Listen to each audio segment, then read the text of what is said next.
I figure I'll just do kind of a California Water 101, because that might be just the best way to grasp an understanding of some of the issues that we're coming up with, and hopefully in that process I'll be able to kind of pop up with things. I think everybody has seen a lot of waves of chatter with regards to the current 4-year drought of California, and it's as a result we're seeing a lot of kind of reactionary policy, and things are kind of coming up that have been in the works for a long time, and now they're getting rushed. Things are being pushed and rushed through as in the midst of the crisis, if you will. And so, but to understand kind of the conflict of why California can go through a drought and it's hard to decide how to get out, is understanding the nature of water in California. So we'll just do kind of a quick water 101. I'm sorry I don't have a PowerPoint. I do have one I could email it to you, but I'll email it out later. So golden rule of California. The number one thing I always tell people is, if you remember nothing about California and water, it's remember this, that 2/3 of the rain and snow is in the northern third of the state, and 2/3 of the population and economy is in the southern 2/3 of the state, northern third of the state and southern 2/3 of the state. So the dividing line is actually around San Francisco. So if you were to put your pin on San Francisco and draw due east a line, that's the dividing line of the state. So majority of the rain is in the north, and the population economy is in the south. And at the beginning of statehood, it was recognized very early on that California has a very typical California, has a bipolar hydrology, has a bipolar nature to it, in the sense of one year we're extremely dry and the following year we're flooded out. Going back to the 1800s and early 1900s, they're talking about the driest year on record, and the following year they're running riverboats from Sacramento to Bakersfield, because the San Joaquin Valley, which runs about 700 miles long, 50 miles wide, was flooded so much they could run a riverboat down. So they had this constant ebb and flow. You're also looking at where that line is what I call the heart of the hydrovascular system, which is the Sacramento-San Joaquin Delta, also sometimes referred to as the Bay Delta or the San Francisco Bay Delta. And what that is actually a myriad of, it's considered the largest freshwater estuary, where in fact it's also a tidal basin in nature. And originally it would have massive salt intrusion as far inward as Stockton, based on tidal flows during certain times of the day and certain times of the year in early statehood, coming in from the San Francisco Bay. And so to do a couple of things, the beginning of our infrastructure in California and why the state is the way it is now, the forefathers of the state came up with this brilliant idea of, well, if we can push fresh water through, we can keep that salt water out and at bay. We can prevent saltwater intrusion, keep that salinity kind of out towards the Bay Area as opposed to coming inland towards Sacramento. And we can then foster up and create a system of channels and levees and man-made islands that we can then turn into habitable property and can then become an agricultural area. And actually the Delta is a very large agricultural center in California. But it's very interesting if you ever get a chance to go on a Delta tour in California. It's fantastic when you're standing in a vineyard and you look up about 20 feet and there's water. So it's literally kind of a reverse reservoir. Okay. And so that system was designed in, the beginning was 1906, which was originally the State Water Project, which then Teddy Roosevelt, being the big guy that he was, came in and said, thanks for the idea, but we'll build it as feds. We'll call it the Central Valley Project. And then we also developed what was called the State Water Project as well. And what that is it's a system of reservoirs and channels and aqueducts that capture that water and snow melt off the Sierras and store it in northern reservoirs, run it down through natural rivers and also various channels through the Sacramento-San Joaquin Delta, providing that freshwater flow. Then we have major pumping facilities at the southern end of that delta that then lift that water out of the delta, which is a low-level area, it's below sea level, lifts that water up and out and puts it into other channels to then store it south of the delta. And run it all the way down to San Diego in many cases. So it's fascinating, even in California, where you can go to certain websites and type in your zip code and it tells you where your water comes from. It's always a lot of fun when you talk to someone in San Diego or Southern California and their water starts at Shasta, the northern end of the state.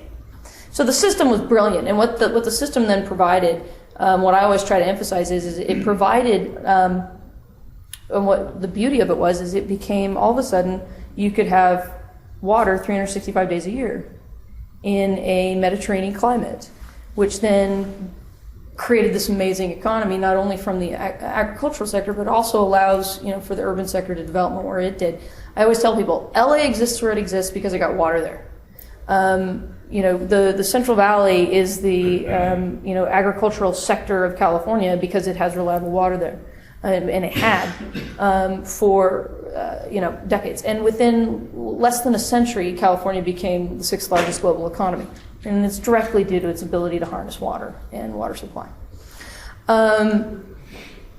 So fast forward to what then, where does the conflict come with terms to that? So the system was designed for 2 water users, municipal and industrial, we call M&I, and agricultural. And so when Federal Bureau of Reclamation, it's also joint use, we have federal water and state water. Also California does one other thing that is so weird that no one else does, typical, right? Is it acknowledges both riparian and appropriative right. And any good attorney will tell you that doesn't work. And so you have California water law is literally built on case law. It is stacks and stacks. And I would love to see it all stacked up because in my mind it's cartoon, right? It's just of case law over the course of a century has really determined and laid the groundwork for what water law in California is and water rights systems in California is. And so, driving forward here, we end up in a situation where the system, as it was designed, its last major update was in the mid-'60s with the building of San Luis Reservoir. New Melones came after that. It was the smaller reservoir, in the early 70s, I believe. But the last major infrastructure development would have been the mid-'60s with San Luis Reservoir, which is the largest inland off-stream reservoir in the world, I believe. And that's also state and federal water. It provides water to Southern California, and it provides water over to Silicon Valley as well. And at the time, the system does a couple of things, but you need to know about the water system. It captures and develops only 25% of available rain and snow, generally, in California. So it uses about a quarter of if the Sierras have normal snowpack, it captures and holds about 25% of available rain and snow. Secondly, is it was designed for 2 water users, like I said, agricultural, municipal, industrial. So when the State Water Project and the Central Valley Project comes out with their allocations, they originally would say this is the agricultural allocation for the year based on snowpack and existing storage, and this is the federal allocation based on snowpack and storage. Okay, we have a user pay system, so your water rate, if you're an urban user, or your water rate as an ag user, is paying for the system itself, and as well as the value of the water. So, fast forward. In 1992, we added a 3rd water user to the system. Okay, so system design, agricultural, municipal, industrial, last updated in the 60s. We had like 15 million people at the time. 1992, we're approaching 30-some million people. And we added a 3rd water user, and that 3rd water user was the environment. Federal government came in and said, we feel like and it's scientifically proven that the ecosystem, the Sacramento-San Joaquin Delta, is not healthy. We're seeing more pollutants, we're seeing more saltwater intrusion, we're seeing species decline, especially the saltwater intrusion, and that was the salinity was the big reason.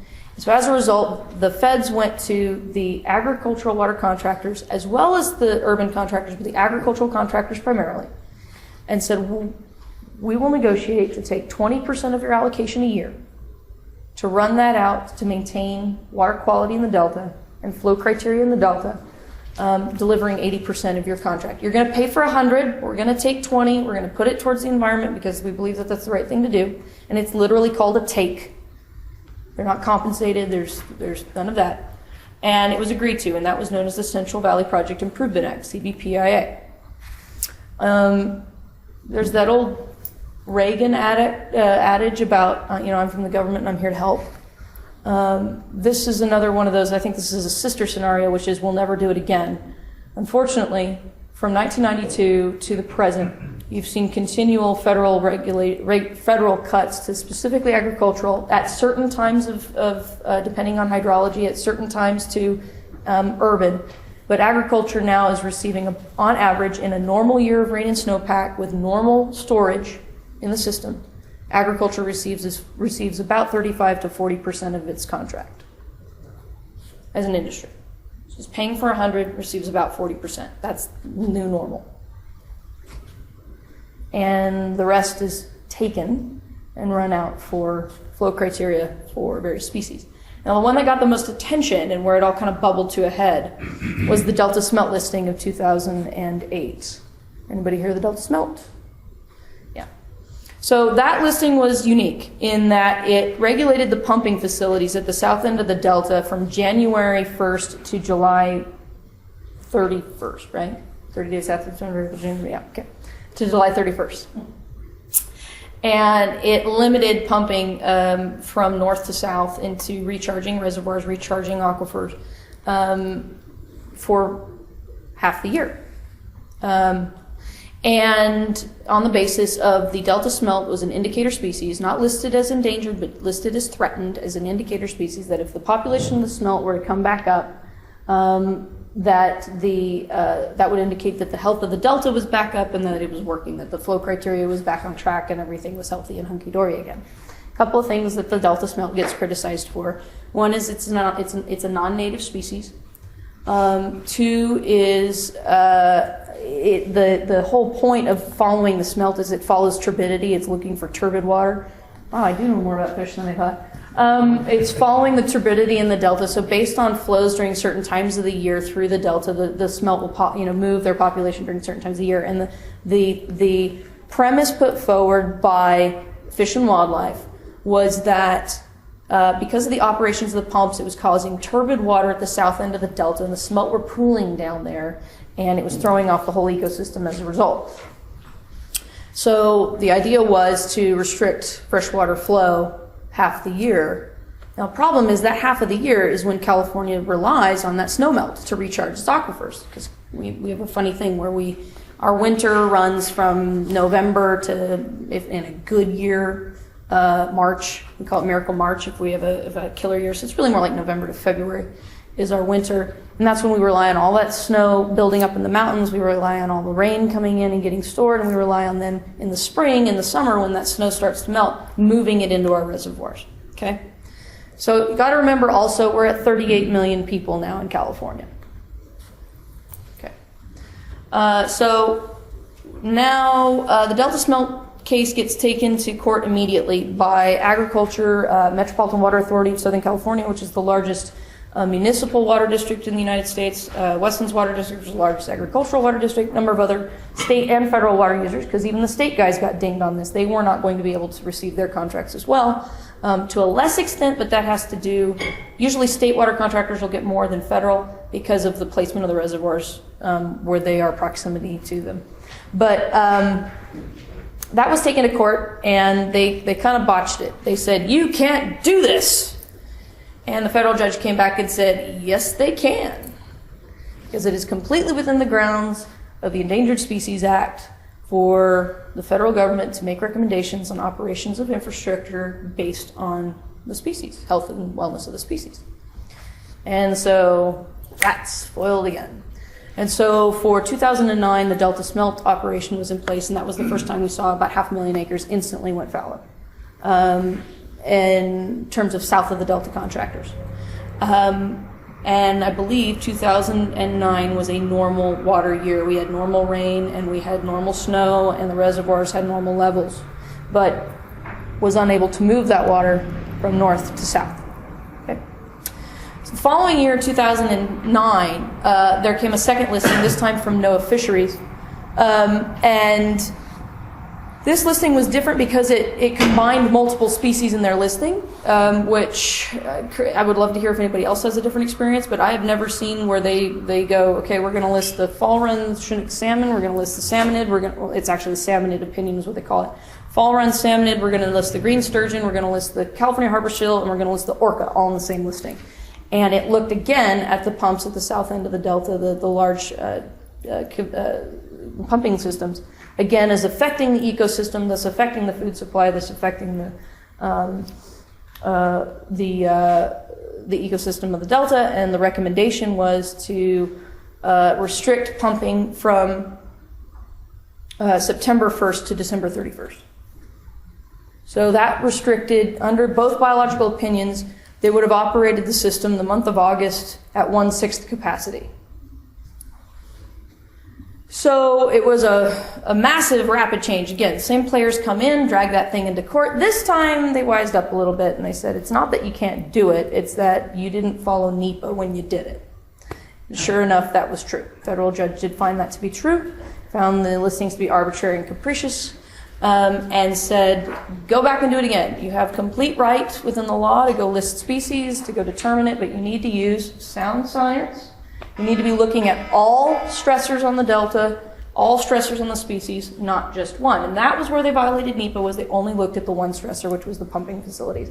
They ignored invasive species within the delta, predatory species, pollutants.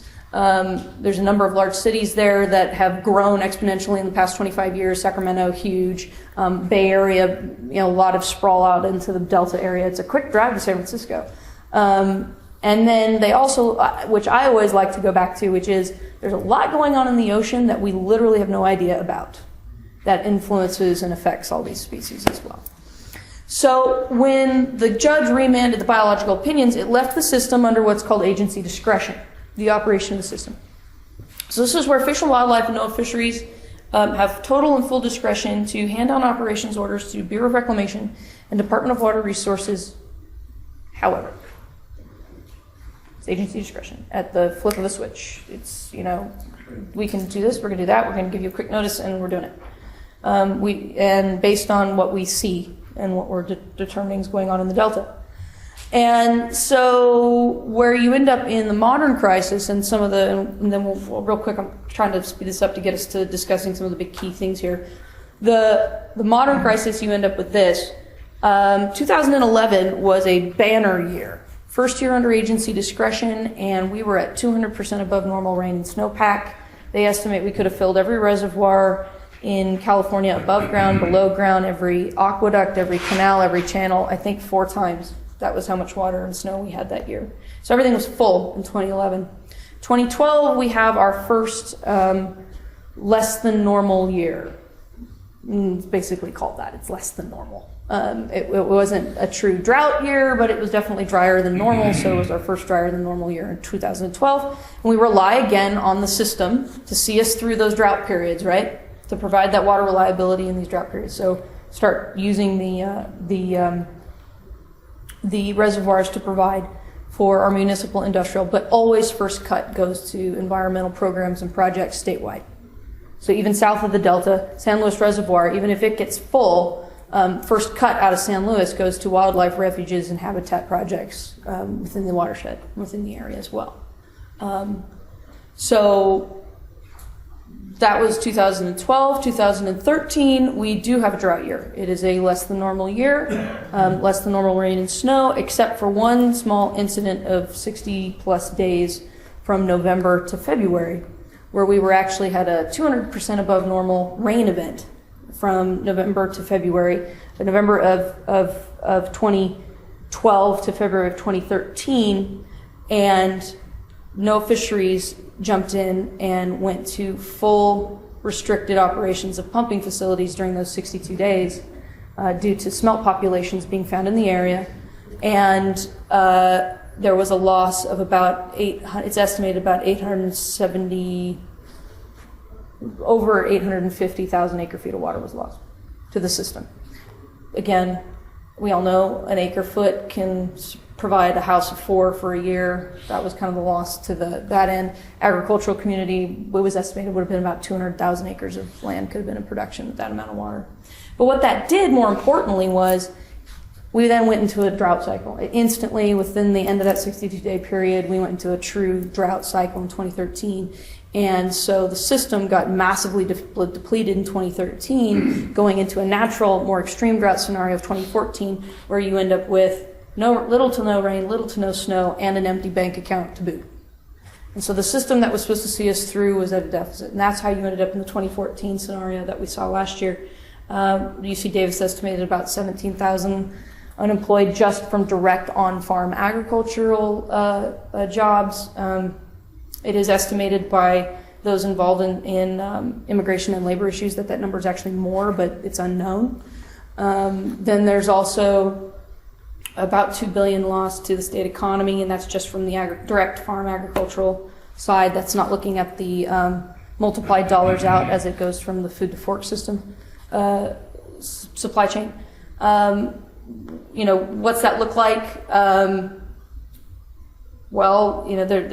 It's well known. Agriculture in California only makes up 2% of its GDP. 2% of California's GDP is $44.7 billion. So 2% doesn't look that big, but when you look at it, what that translates to, it's actually very large. So that's the impact there. So going into 2015, 2014, you see from the policy standpoint, we see the scramble. Interestingly enough, the feds stayed out. And so there's an interesting negotiation happening, I think, and to the point of the gentleman that asked me earlier, of where do we see state versus federal water rights discussions going? This is an interesting shift. Where we have federal and state water rights in California, all of a sudden the feds kind of stayed out of it from an executive level, handled at the interior level. And Governor Jerry Brown and his administration actually expanded their under Drought Emergency Authority, which is based on, under Drought Emergency Authority, there was a lot of executive power consolidated within the governor's office, the State Water Resource Control Board, and the California Water Commission, and the Department of Water Resources, which is our three big bodies that manage the water supply. And so a lot of power has been put into managing the drought from the State Water Resource Control Board side as opposed to the federal side. Where the feds used to have were a lot more engaged, at least in my experience. So you're seeing that shift, and with that came a couple of policy things that came with it. There was a mad dash to do the infrastructure update in what was called the California Water Bond. California Water Bond was actually put forward back in 2010. It had an infrastructure component. It's about a $7.2 billion bond. 2.7 of that is infrastructure, and the rest of it is drought relief, disadvantaged community, water supply funding for whatever they need to get their water supply clean and reliable regionally, and then environmental projects.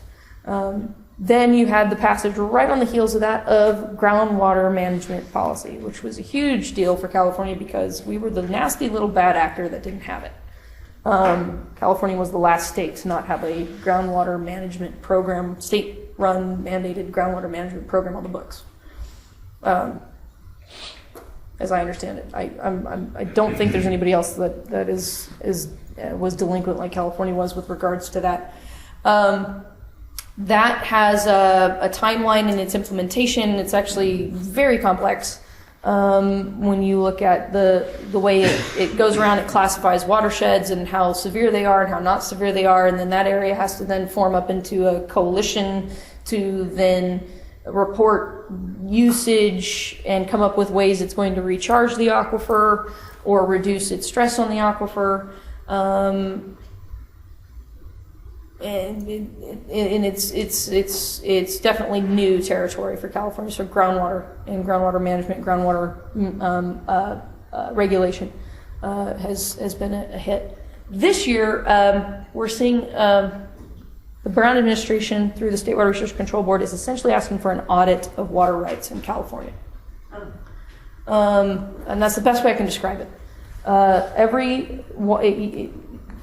It was a much more limited definition. It just got expanded last week.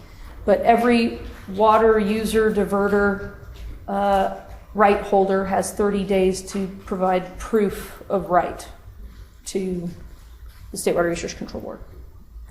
So that goes for urban as well as agricultural.